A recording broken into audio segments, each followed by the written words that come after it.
Hello বন্ধুরা, মায়ের রান্নাঘরে সবাইকে ওয়েলকাম। মায়ের রান্নাঘরে আজকের রেসিপি বেগুন ভাপা। এই বেগুন ভাপাটি এত সুস্বাদু খেতে হয় যে তোমরা বাড়িতে একবার ট্রাই করে দেখতে পারো। আর আমাদের ভিডিও কেমন হচ্ছে তোমরা কমেন্টে জানিও। আর আমাদের ভিডিও ভালো লাগলে সাবস্ক্রাইব, লাইক অ্যান্ড শেয়ার করতে ভুলো না।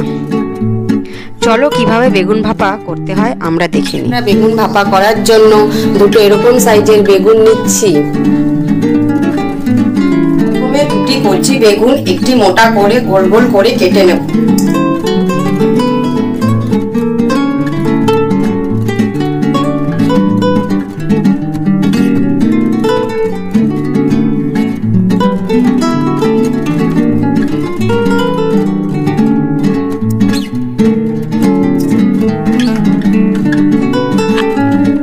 বেগুনগুলোকে গোল গোল করে কেটে ধুয়ে নিয়ে প্রথমে আমরা লবণ দেব,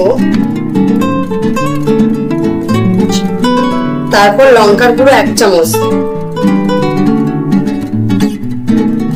তারপর হলুদের গুঁড়ো 1 চামচ, এরপর জিরের গুঁড়ো 1 চামচ উল্টে পাল্টে মাখিয়ে নেব।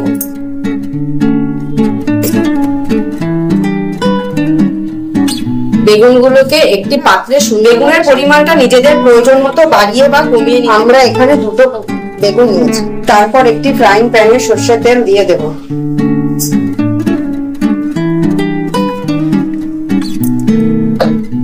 বেগুনগুলো ভাজার জন্য তারপরে তেলটি গরম হয়ে গেছে। এবার বেগুনগুলোকে আমরা লাল লাল করে ভেজে নেব।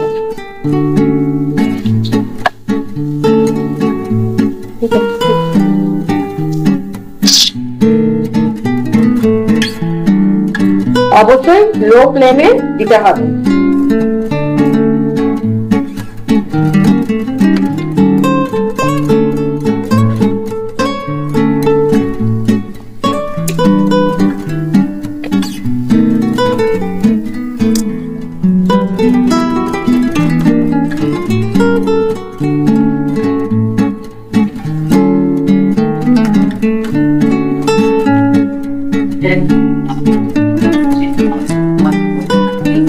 বেগুনগুলি লাল লাল করে ভাজা হয়ে গেছে। এরপর আমরা একটা পাত্রে বেগুনগুলোকে তুলে দেব।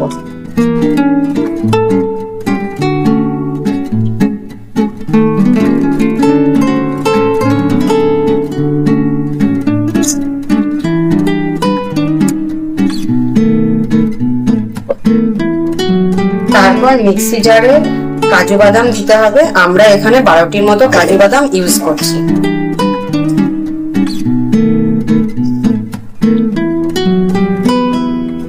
তারপর সাদা সর্ষে দিয়ে দিলাম 1 চামচ,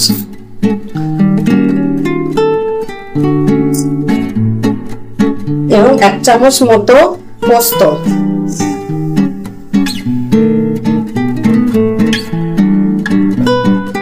এবার শুকনো উপকরণগুলিকে গুঁড়ো করে নেব। তারপর একটি কাঁচা লঙ্কা এবং হাফ কাপ জল দিয়ে আবার এটাকে একটা পেস্ট বানাতে হবে।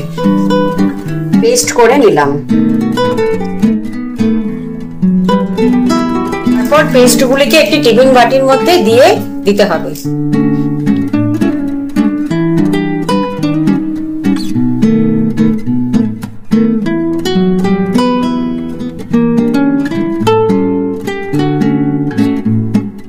মিক্সার জারটির মধ্যে হাফ কাপ জল দিয়ে ধুয়ে মিশ্রণটির মধ্যে দিয়ে দিতে হবে। তারপর স্বাদ মতো লবণ,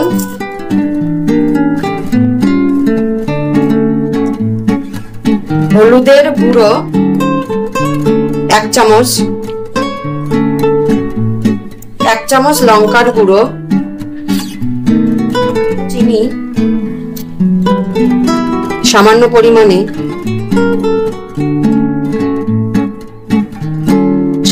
দিয়ে দিলাম। এরপর মিশ্রণটিকে ভালো করে মিশিয়ে নিতে হবে।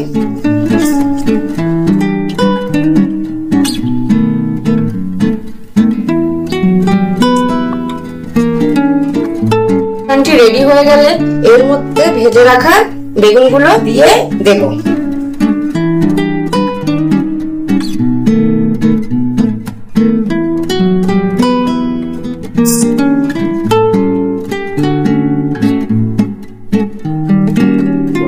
এরপর একটি কাঁচা লঙ্কা কুচি করে কেটে মিশ্রণের মধ্যে দিয়ে দেব। টমেটো কুচি দেব।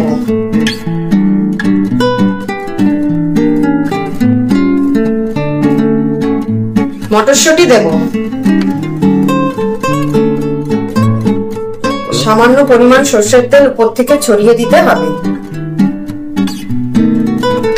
এরপর ধনেপাতা দিয়ে টিফিন বাটির ঢাকনা বন্ধ করে দেব।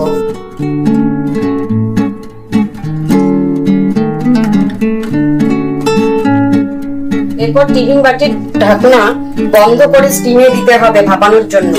স্টিম করার জন্য গ্যাসের উপর একটি সসপ্যান জল গরম করে নিতে হবে। আর টিফিন বাটিটা যাতে অর্ধেক ডুবে থাকে সেটা খেয়াল রাখতে হবে। আর সসপ্যানটিকে 20 মিনিটের জন্য ঢাকা দিয়ে রাখতে হবে মিডিয়াম ফ্লেমে। এরপর টিফিন বাটিটিকে ঠান্ডা করে নিয়ে 1 চামচ মতো সর্ষের তেল উপর দিয়ে ছড়িয়ে দিতে হবে।